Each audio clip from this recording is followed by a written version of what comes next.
Having some bits of technical joy here. They can't hear you, but I did type I typed into the chat that there's an authentic conference experience of technical difficulties. Mm-hmm. No pornography, but technical failure. There was a blip. Does that mean we have achieved success? You're alive. Are we live? Is it true? Okay, are we live? Rumor on the street says we're live. Okay, let's see. Okay, yeah, I'm seeing it now. Yeah. Can you hear me? I can hear you. Oh, fantastic. Okay.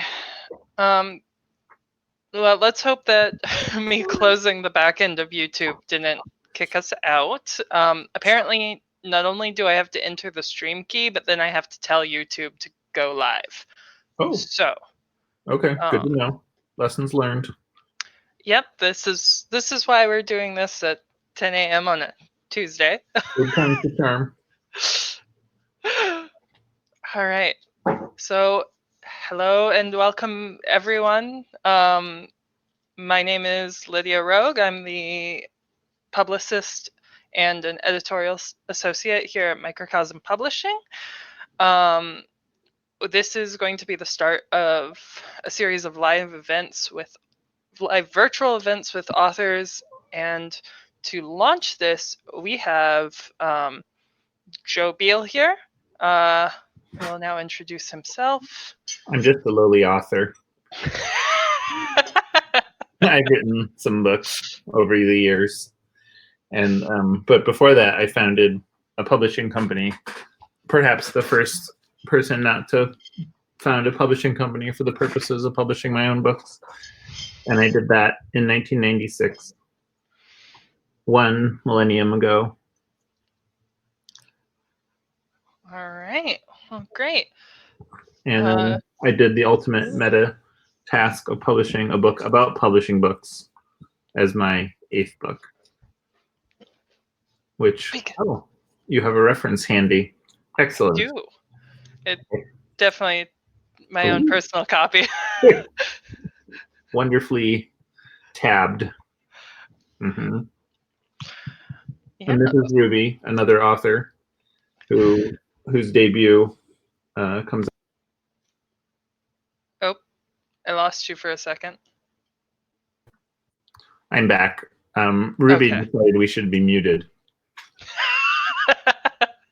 Ruby decided it wasn't enough about her. Mm-hmm. So I overrode her decision, I'm afraid. Oh, okay. Well, that's what you get to do as CEO, right? Mm-hmm. Yes. Yes. So it's interesting because I feel like this is sort of the most fascinating time to be an author. Mm-hmm. At this moment in time, when time goes from a extreme commodity to a limitless commodity, and then you realize that isn't the impediment at all. Yeah. What would you say is the biggest impediment to writing, or actually like taking your idea and putting it down on paper? I think it depends on the person. For me, it's mostly getting it into, it's like developing habits and caring enough to do that over other things, and finding something that I can't help but think about. But I think for most people it's stage fright. I think that is more a greater issue. Yeah, that's a good point. Like, there's a certain amount of vulnerability to putting your book out there, whether even in smaller groups, like being like, here, this is something I wrote, and trying to send it to an editor, much less see it published. Yeah. Especially given today's cancel culture, and I have seen so many good books canceled because. Right. So I guess it's that fear of reception. Yeah. Mm-hmm. all kind of the same thing.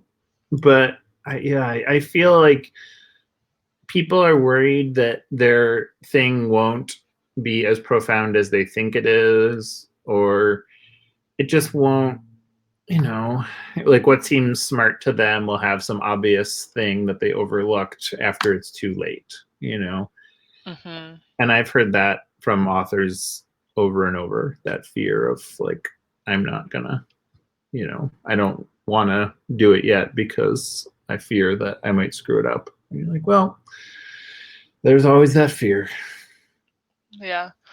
Then again, like, there's always. I think one thing I've learned a lot from publishing is that it's never too late to revise, almost.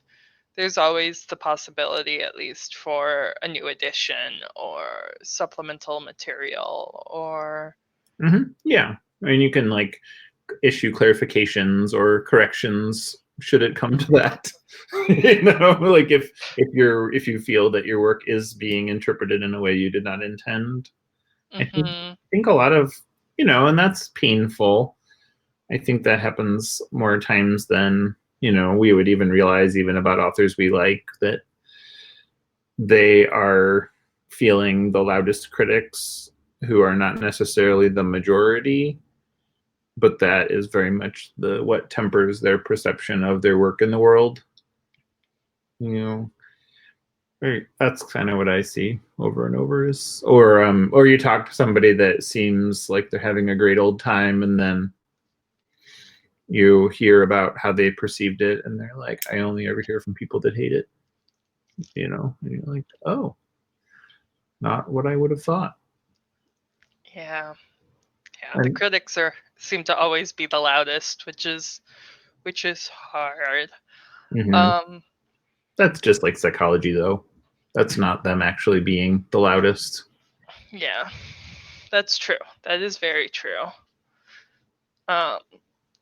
So I wanted to talk a little bit about craft more, just because people are trying to use the pandemic to knock out that novel they've always wanted to write, but also talking about like how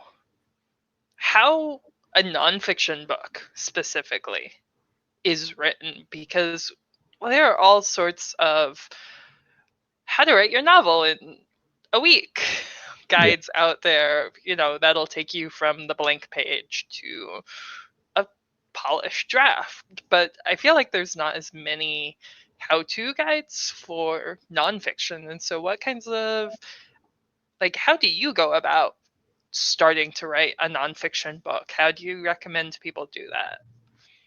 I think, and this is going to sound ludicrous, but I think the first step is always to read all of the works in print on that subject.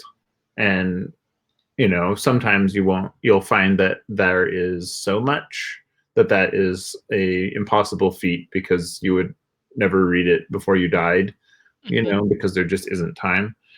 So in those cases, I would read the defining works, the people that are having the greatest impact, just to have a sense, not to like ape them or even be influenced by them, but just sort of to understand where the conversation is at this time. And, especially if it's something that you already have opinions and strong feelings about, I feel like it's important to take in, especially information and sources that you don't agree with, because it will help you to refine your points in that context.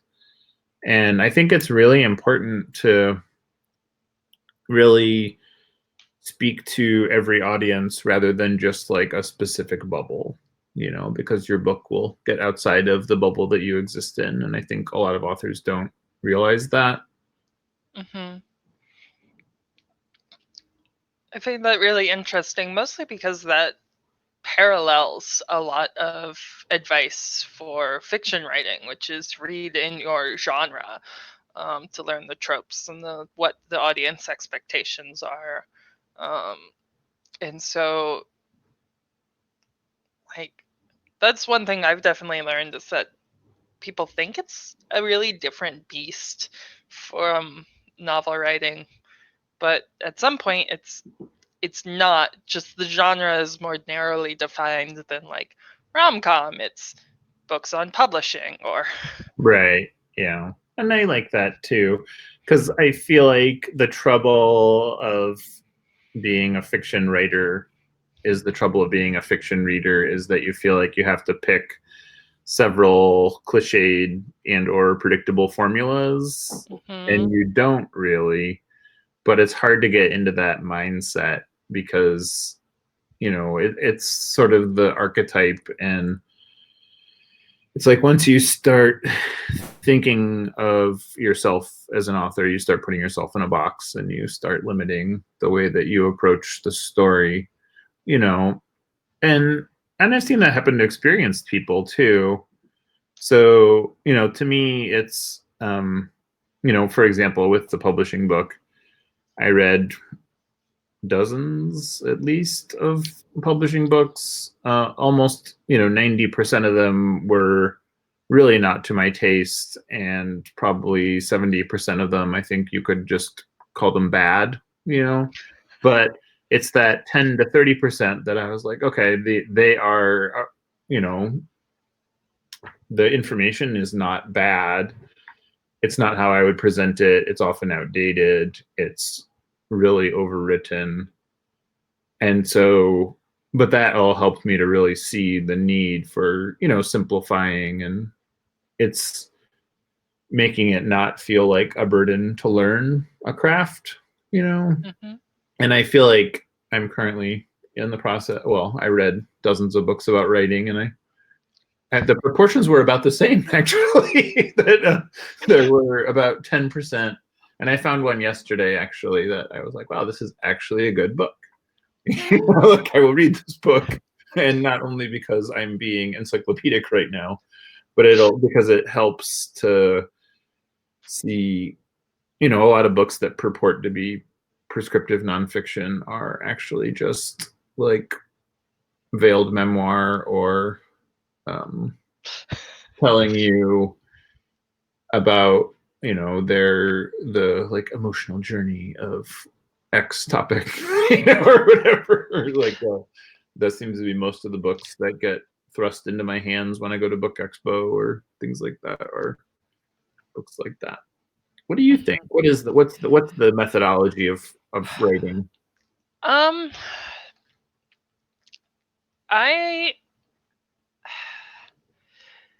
like to just outline first. Like, even though I consider myself to be more of a pantser than a plotter, so I just kind of write by the seat of my pants. I still find that an outline helps me define whether or not I really want to pursue an idea. Ooh, that's good. So I will sit there and just be like, okay, if I were to write this book or this zine or whatever, I will sit there and just like write out all my headings and be like, okay, and then I'll throw it away, throw it in like the back of a drawer for like 3 to 4 months, and then come back to it. Like my zine, Honing Your Craft on a Budget, ended up started as a Tumblr post, where I was just like, how, and this is even before the current economic crisis, but like I was just like, I got a BA in journalism. It has helped me exactly zero.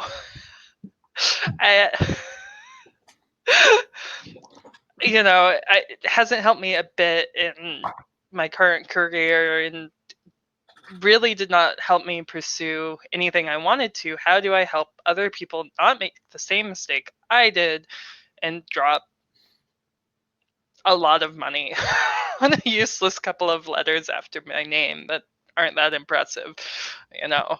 Right. But it helps you think critically, even if it doesn't help you in the day to day, or to, like, you know, I mean, it's not like So, I mean, I guess that's the thing. I think about it a lot where, people say like going to college builds you a network and that, but I think it does also, it helps you to process information and, not expose yourself to bad, scenes. Yeah, that's No. true. But Okay. it's also, I don't know, because I started my degree in 2009, so Mhm. right after the height of the collapse, I was watching newspapers fold Right. in the summer between my senior year of high school and my freshman year of college. And that was terrifying, honestly, because it was like, well, this career is Right. probably a non-starter. Got it. Yeah. Yeah. But it did help me.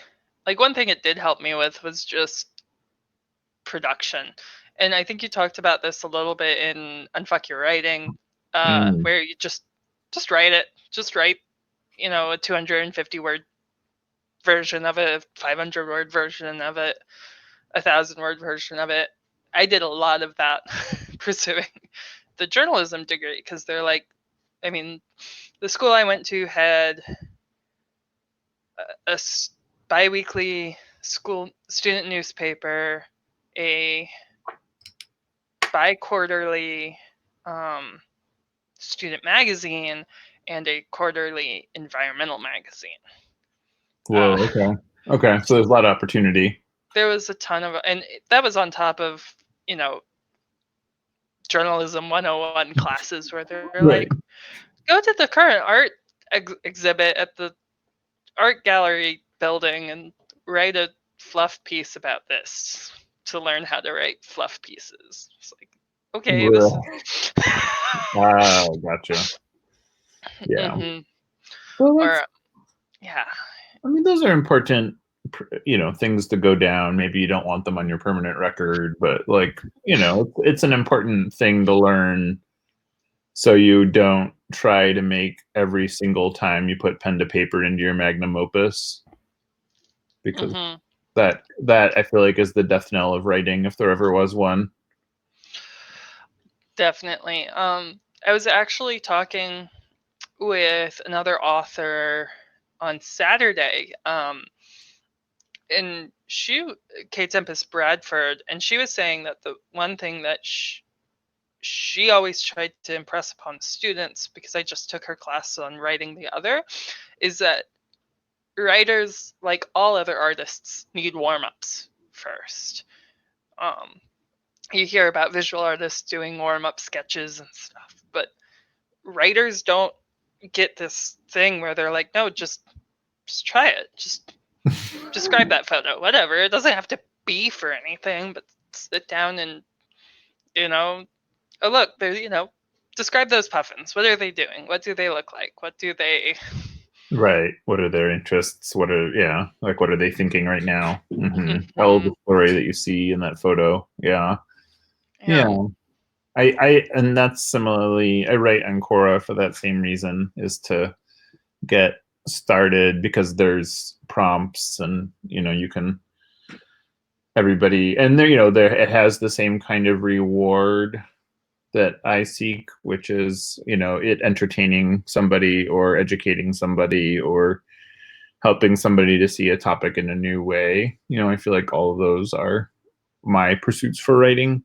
hmm And, even if the question is like, what was an invitation that was entirely misleading, or, then it's like a good writing prompt to really think about how to package information and how to tell a story and when to have your reveal and, how to think about events in your own life that you haven't had to, most people tell stories like that verbally, like they tell it to their friends or whatnot when something peculiar happens to them, whereas in this way, it helps you when you're sitting down and you need to get started and you have the white page problem or the blank hmm page problem.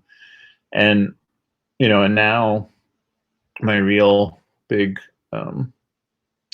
COVID problem is realizing this past weekend that like all of my time has been spent killing time instead of doing the thing. And everybody I told this to was like, well, yeah, that's everybody's problem. And I was like, well, yes, but I didn't realize. and so it's like, I guess that's how I'm a bit different, is I just needed to realize it and then the problem was solved. Whereas I think for most people, they know it all the time and that doesn't make it any better. Yeah, I splurged and bought myself a Switch and Animal Crossing for quarantine, and Okay, gotcha. my island looks great.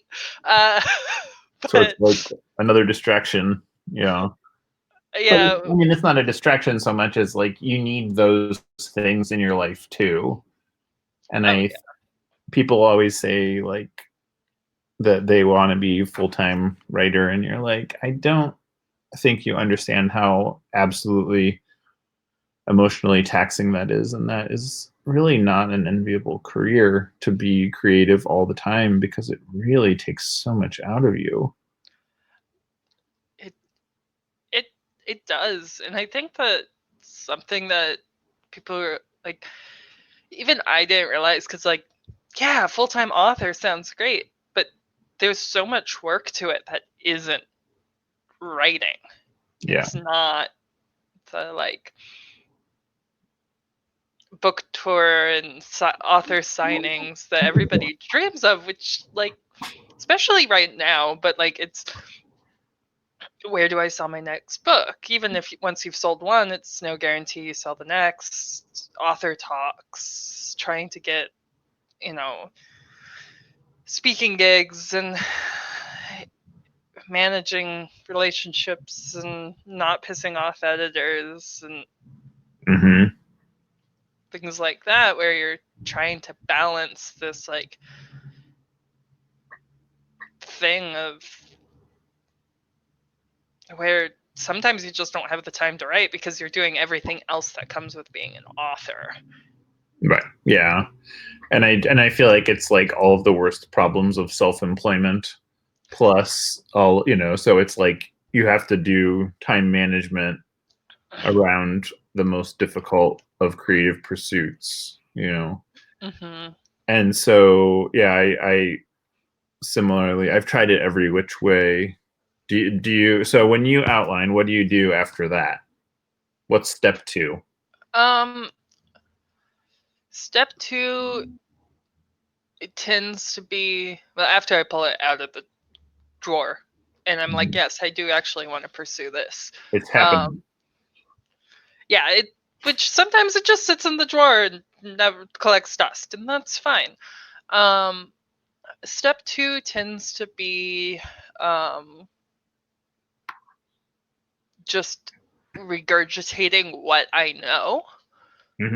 So like with honing your craft, I went through and I had my outline, and then I started pasting in the information I had already written, cleaning that up a little bit, and then just being like, okay, I need to research this, or let's make sure these links aren't out of date, and let's update this bit of information because I wrote the original Tumblr post like 2 or 3 years ago.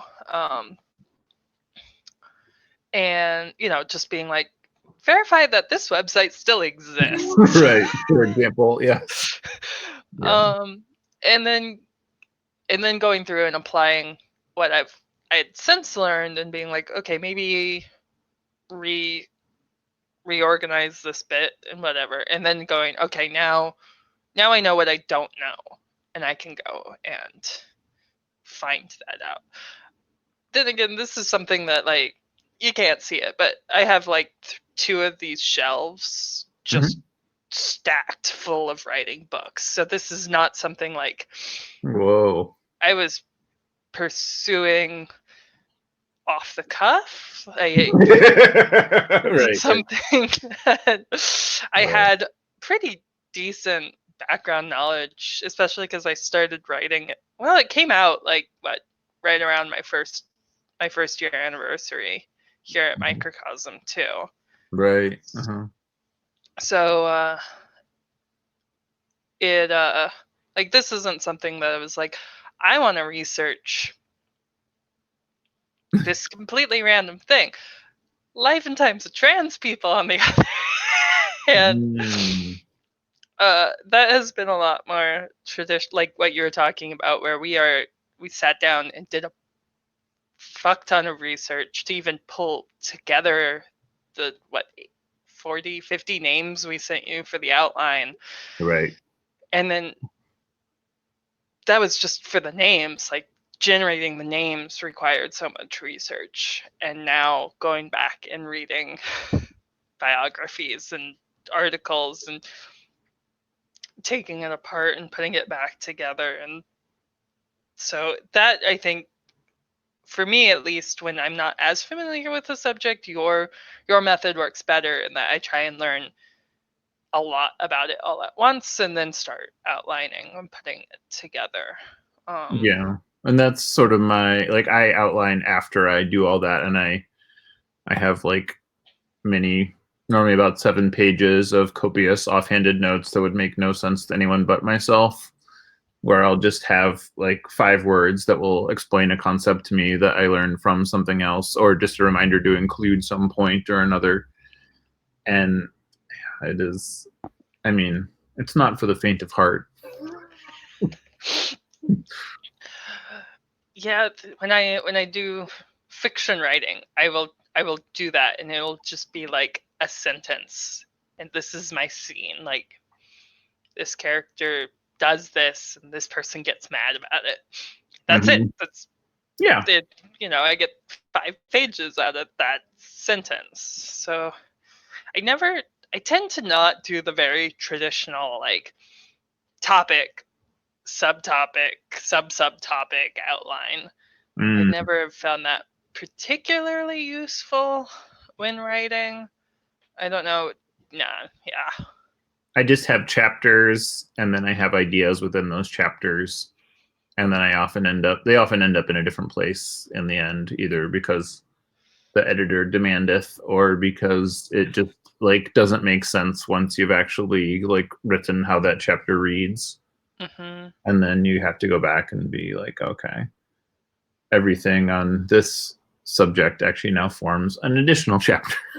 So we have to remove all references to that from earlier in the book, and then not bring it up until chapter 10, or make them just so cursory that they don't require greater explanation. But I don't know, I enjoy, so have you, what I often find the most fun is what can take an entire day sometimes of talking to a living person and getting their perspective on something. And then, it often only becomes like a single paragraph in the finished book, but it's often the original research that makes it unique, because often I will find that lots of people have written about it and nobody has bothered to actually talk to the person in question. And you find out that everybody kind of got it wrong. Oops. Do you ever have experiences like that? Um, we're trying to do something similar with the life and times of trans people, in that the first trans politician Ooh. was outed against uh, their will, and so the stories tend to follow that. And so Right. we've reached out and been like, do you want to tell your story? Right. Is that the small town mayor in California, I think it is? No, Mm-mm. different person. Yeah, because small town mayor in California, there have been a lot of firsts. Okay, gotcha. This was the first trans politician, end of sentence, Oh, okay. Gotcha. known in the U.S. Like, not first who ran as out, first who transitioned in Got office. None of that. Just first it. person. Got it. And believe it's a woman. She's a woman. I don't remember off the top of my head. One of my co-authors is taking this biography, so she she ran not telling anybody, and then was forcibly outed by one of her Oh, I don't do politics. Rivals? right. Opponent. The other one. The other person she was running Government? against. Enemies? Enemy? I don't. Yeah, that works. Opponent? Yeah. Opponent. Thank you. That's the Mhm. word I was looking for. And so like that, I don't know that we've heard back. And I don't Mhm. know that we really expect to. But like that was definitely a moment where we were like, no, we should reach out and try and find out if she wants to tell her story. Right. But I haven't done a lot of that in particular beyond that, just because I tend to write about people who are long dead Or made up. or made up. Yeah. Yep. Mhm. Or just also like let's be real here. Like if I called up like I don't know, Stephen King and was just like, "Hey, I'm Lydia Rogue." You'd be like, "Who are you? How did you get my number? Don't call me again." I'm not a big enough name to really draw. In my experience, if you have a clear ask and you're Mhm. like, if you're like, I want to talk, then they're just like, please leave me alone.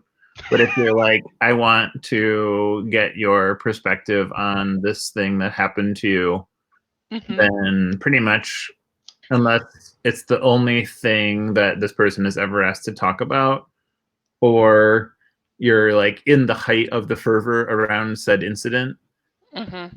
anybody will talk to anybody about anything, is my experience. Like, no matter how, I mean, I interviewed the treasurer at my former high school about money that was embezzled, and they talked to me for a solid 20 minutes. Wow. And, that was sort of my like CNN moment where I was like, people that, like, if I was that person, there would be no reason to give that interview Mhm. or publication, like, it's not advisable. But Mhm. it's kind of, for somebody like that, I think it's like one part their vanity and one part just like something to do that is better than whatever they're not doing at that moment, and so I don't know. But it's definitely, it's the same, it's similar to the stage fright problem of like thinking that it's important enough to burden somebody else with, and just like the thought of like, okay, it's people will read this book because they want a book on this subject. It's similar to being like, okay, this is an actual real person that I will be using up their time, so I need to be thoughtful about that, about how much time, and Mhm. the fact that most of the time when someone has done something notable with their life, it's normally for them the hardest part of their life, so it's sort of a, little of column A, little of column B, depending Mhm. on who they are. And so I don't know, that's been pretty educational for, as far as nonfiction writing, or and and it's also interesting, like, who you never hear back from, and then you find out years later that it's because you were like contacting their former manager or whatever, rather than their current one. Yeah. Yeah, no, that makes sense. But that's actually that's an interesting take on it, because I feel like also on the other, like the stage fright of just even asking in the first place. Oh yeah, Like, terrible, petrifying. hmm I mean, that's easy for, I'd say, just about nobody. you know, even even people that come across with such confidence. Whenever I've asked about this kind of thing, they're always like, "Oh no, I'm totally petrified every single time." You're like, "Oh." Or it's kind of like a person will choose a career where they're talking to famous people all the time because they really put those people on a pedestal, thus like creating greater feelings of importance around them rather than seeing them as equals or what have you. I think, yeah, it's backwards in many ways. hmm So what is your process like when you're actually doing the nitty-gritty? I mean, right. yeah. I try to just I just try and do it. Like, this is where the pantser aspects come in. Is just like when I actually am sitting down to draft, I just go. I don't stop. I don't research. I don't go back and edit. I take the NaNoWriMo National Novel Writing Month tactic of just any draft is better than a blank page idea. Yep. Probably in part because I have done NaNoWriMo for most of the last dozen years or so. Did I produce anything of note? Not really, but that's not the point. Going back to what we were saying earlier of like just practicing and not having to do it well. But even with nonfiction, just getting it down on the page, even if it's not right, and then going back and figuring out where you were wrong or where I was like, I didn't actually know that fact. I do try and send things out to beta readers around that, like, once it's a little more polished than just the word vomit of word vomit of barely more than an outline, and see what they think before sending it into an editor proper. Or in the case of my quarantine project, I'm working on one that I was like, let me send it to my queer friends first, because if I send it to Joe and Ellie, they're just going to be like, you're the one who usually evaluates these, Lydia. We have get it there. Yeah, like, what do you think? It is a good thing sometimes to have somebody that knows the subject matter well enough to say, you know, like, it's missing this obvious thing, or, you know, you should include this as well. And, you know, and for me, I mean, I'm not a very good editor just because I'm tremendously slow and I'm always over capacity. So I can't really do that kind of evaluation very well. And yeah, that is sort of the thing I never would have guessed about publishing, is that it's really about a lot of juggling at once, and you don't have time to stop and read something and assess it and think about it. It's more like you have to go home and then you wake up and you have your revelation the next day. You know? And that can be tougher because, you know, you may have already told someone that, like, A-okay, good to go. You know, and then you realize, and then you have an awkward conversation. But yeah, it is. I've been my real. We'll see if it's my revelation. We're on day 2 right now, and day 1 went better than day 2. But it's that I write from 6 to 9 a.m. and I sit at a different desk than I normally do, and I just do that. That's my one task in those moments. And then when I'm done, I'm done. But I think I'm at the point now where, because I've done all my research, I've done all of my outlining, I'm now to the point of structuring it. And I've written an introduction and like the beginning of a section. And I'm to the point where I think I need to use your approach of just NaNoWriMoing and then going back to fact check and like think of examples and like pull things from all of my very copious notes and put them in place. One thing that I really loved, and I learned this one from fiction writing and NaNoWriMo, is when you don't know what happens next. Like, say, you know, the next scene, your character is on board the spaceship and they're currently at dry dock, you know, space dock. You just bracket, they get on the spaceship, bracket. When you come back. Scene. Yeah. Come back to it later.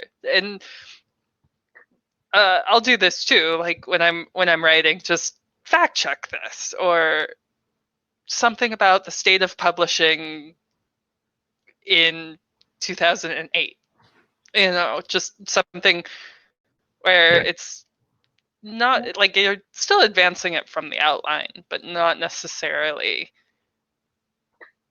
much more from the outline Right. You in fill it certain in later. places. Yeah, that's good. I like that. I haven't yet mastered the I'm going to set this down and head on from here. Because it's just much more difficult unless, right now I'm writing How to Be Accountable, which is like a very complicated thing in terms of like I had to thoroughly research like human motivated behaviors, and I had to really thoroughly research like how to have a difficult conversation and productively, and I had to really think about like what. But my favorite was yesterday. I spent several hours researching how to talk to climate deniers and science deniers, and because it's like the same sort of thing applies when you're having any sort of disagreement with somebody just because you're accessing very different parts of the filter bubble.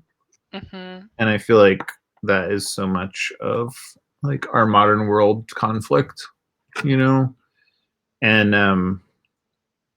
all those things. And I feel like that's stuff that is universal, but I think most people just kind of throw up their hands at that point, and they're just, or, I mean, I guess it's like, it's a trope to like think of your racist uncle on Thanksgiving for sort of that same reason.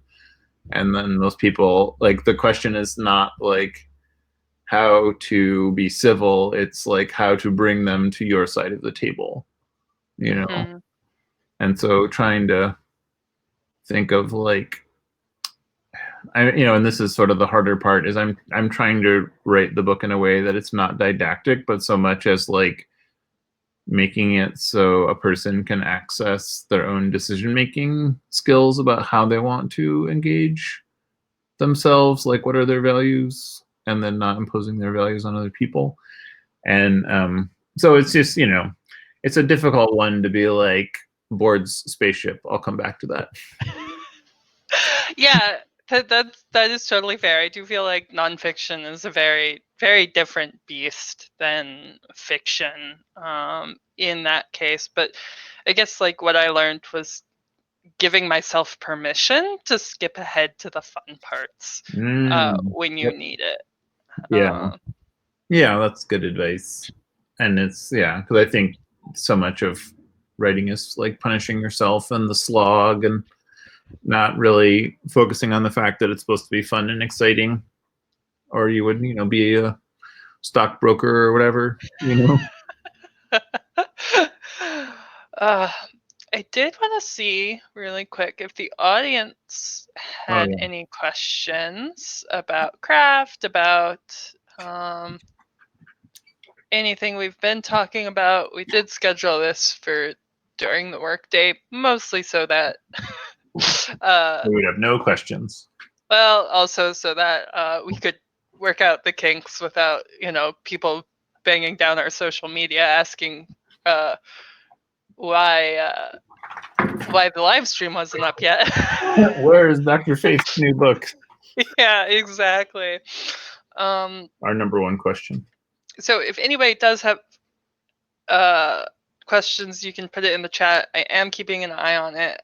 Otherwise, I wanted to talk about really quick a soapbox that I have about using your editor to become a better writer. Ooh, yeah, that's a good one. And not just to fix your problems. Yeah, a lot of people, I feel like, just sees an editor as like someone who's like, okay, I'll fix this, and this. But when I first was doing fan fiction and got my first beta, who was also acting as an editor, I found it really useful to go through their comments before I even started addressing them and being like, okay, what patterns am I seeing? Mm-hmm. Yeah, that's great. And like, I'm really bad about, because I jump around a lot, about like leaving a sentence half finished. Haven't quite improved upon that yet, but getting better. But like, what patterns am I seeing, and what things am I noticing coming up a lot? And then they would go back and I would address them, and then hopefully next story, it wasn't as bad. And sure enough, like a couple of rounds of this, and I got better about certain aspects of learning how to like walk through different things. And I feel like that's something that, as an editor, I wish that more authors would take on, is like, I can use what, not just like, oh, I need to fix this comma, but asking yourself, I have 100 commas I need to fix. What comma rule have I forgotten? Yes. Mhm. Yeah, that's great. And I do feel like, and I just always assumed that because I'm the publisher, I'm going to be the one annoyed with this. But yeah, I see it all the time where people see it as like they have to convince the editor of their point of view rather than understanding that the editor is an expert in terms of seeing it with fresh eyes, and seeing how it actually comes across.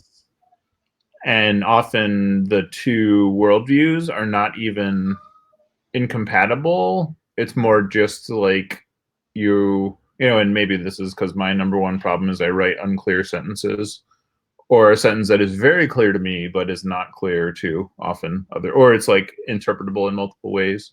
Mm-hmm. Or I'll write 3 sentences into one, and I'll have to sort of detangle. Less so these days, but that was always my legacy problem. And it's because I didn't really ever learn to write in high school or, otherwise in school, I guess you'd say. And so I learned it by doing it endlessly, like, and which probably took a bit longer than it should have. But yeah, I do feel like, it's annoying the first 10 times that you're answering, I'll like clarify this. And you're like, what? What do you mean? It's perfectly clear. But then understanding that to mean this is good advice for next time. And, and then the real advice, I think I got it from Lydia Lunch, the idea that you change the font size and change the font and you will read it totally differently, even when it's your own writing. And if you do that with 3 different sizes and fonts, you'll find, and I feel like that is some of the best advice I have ever heard. Yeah, that one, or just printing it out also, and doing it by hand and then retyping it. That's also really useful. I know someone who swears by writing it in Comic Sans, because it irritates them so much. They write it 10 times faster than if they wrote it in like Arial or Times New Roman. I'm going to try this. We'll see how this works. All right. That's a big one, though. Yeah, yes, if there's one thing we can impress on others, it's that your editor is helping you, not telling you no.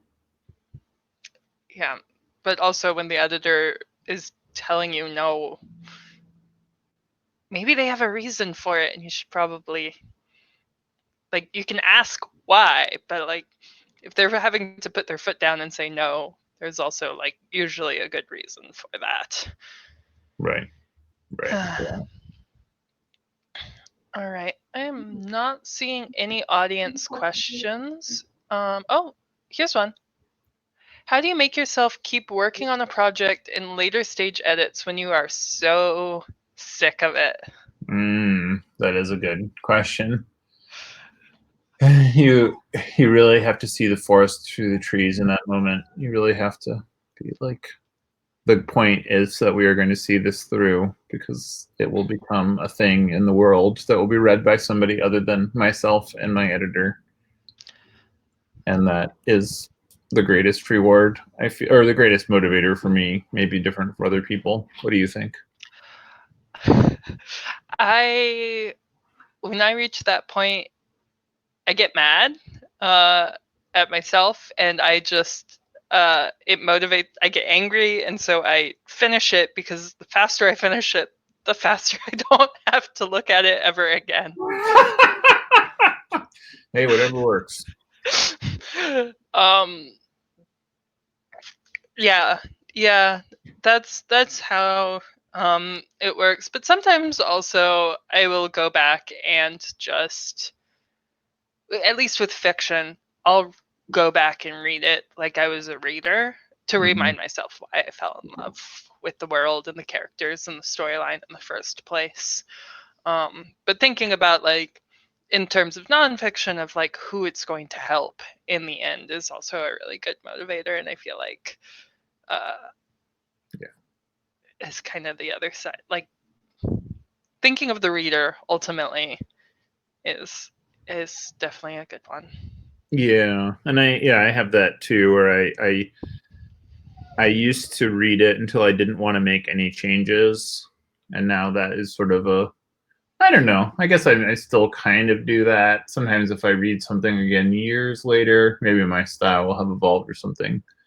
But occasionally I'll be like, oh, why did I not do this very obvious joke that I could have put into this sentence? But, you know, it's kind of, it works. It did what it needed to do at that time. But that, yeah, I don't know. I guess I on for the most part, unless I fundamentally disagree, I find the late stage editing kind of the most rewarding. Unless I'm like totally blindsided by how much of it there is. Yeah, that's fair. It's just like when you can see the finish line, like a marathon. It's really what it is. Yeah, there's like a book insight.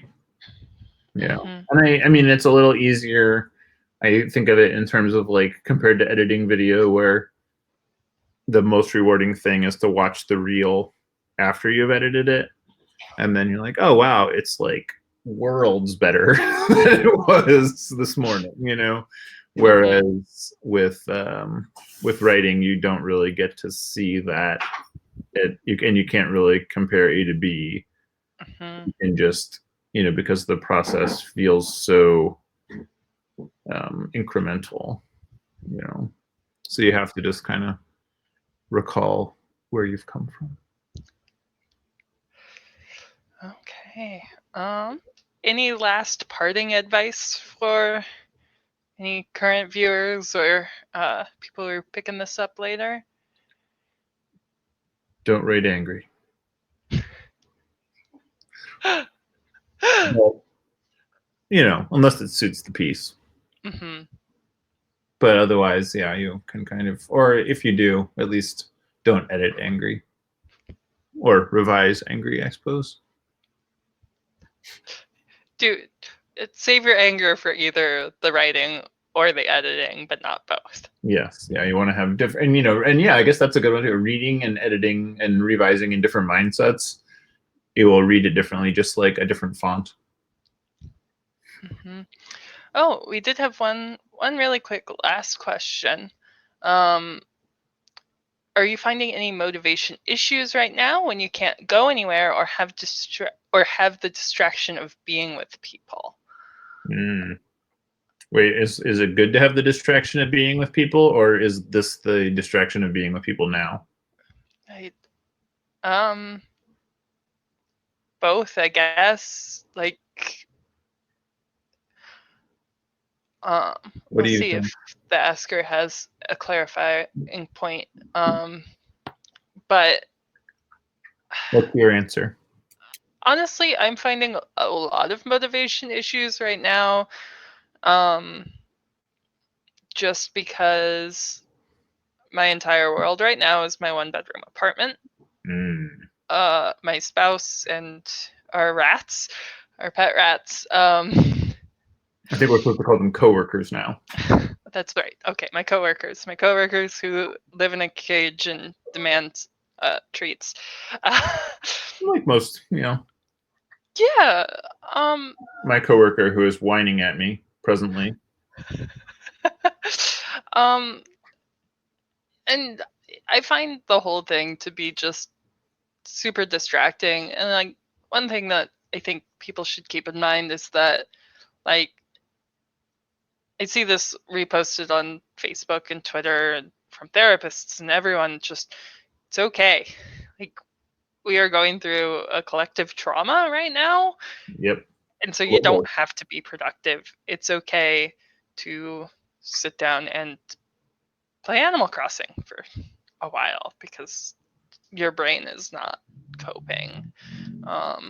And so, yes, there are definitely motivation issues and just productivity issues, but I'm okay with that, is what it boils down to.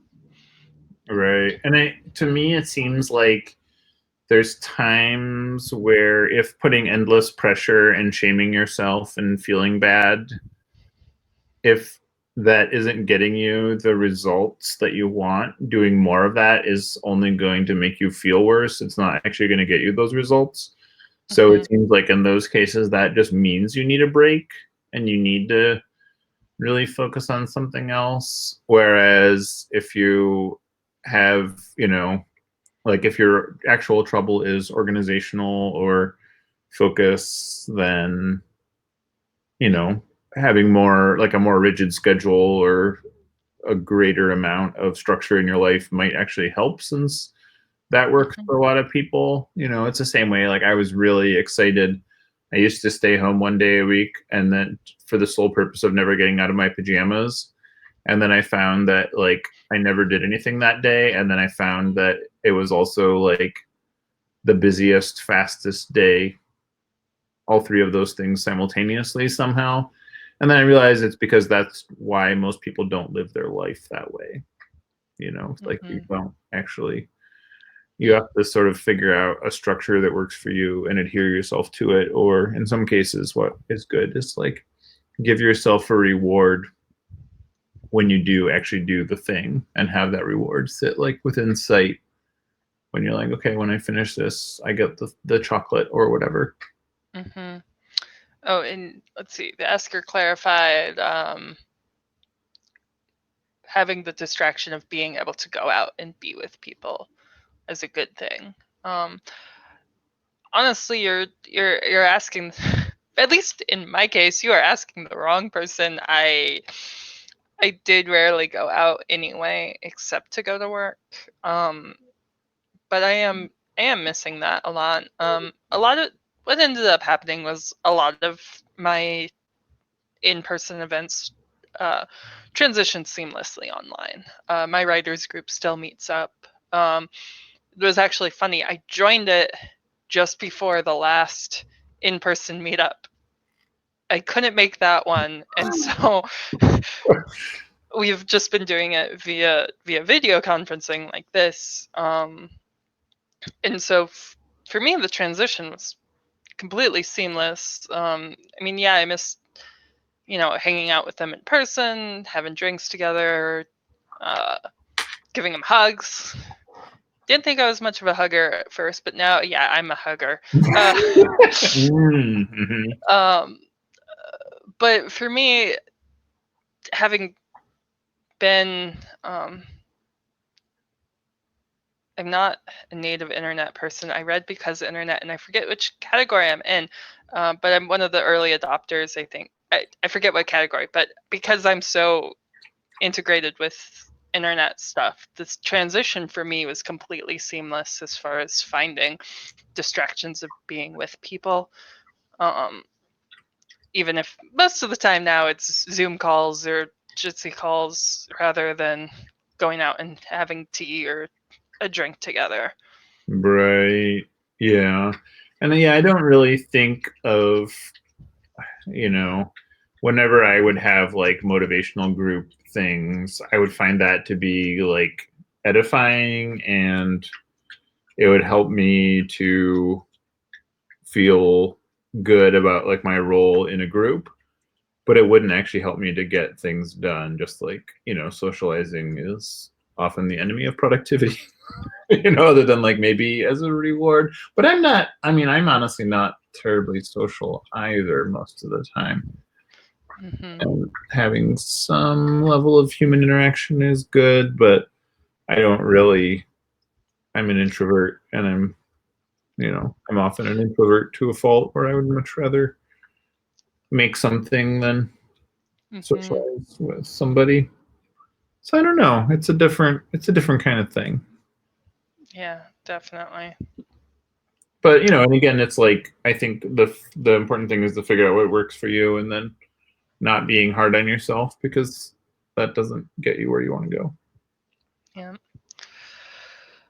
All right. Well, that puts us at an hour, so I'm gonna wrap things up. Doesn't feel like we've been talking for an hour, but even with the technical difficulties at the beginning. Yep. This video should still be available on YouTube shortly at the same link. I will verify that. But you can tune in next time on Saturday. Let me double check that. Let me double check. Yes. I didn't even know. Saturday, May 2nd, 10 a.m. Pacific. I'll be talking with Lisa Loving, the author of Street Journalist, who hopefully will give us some tips on fact checking and street journalism in the time of COVID. So thank you so much for your time, Joe, and I hope to see you all on Saturday. Well, have a nice work day. Yeah, you too. Thanks. Bye-bye. Bye.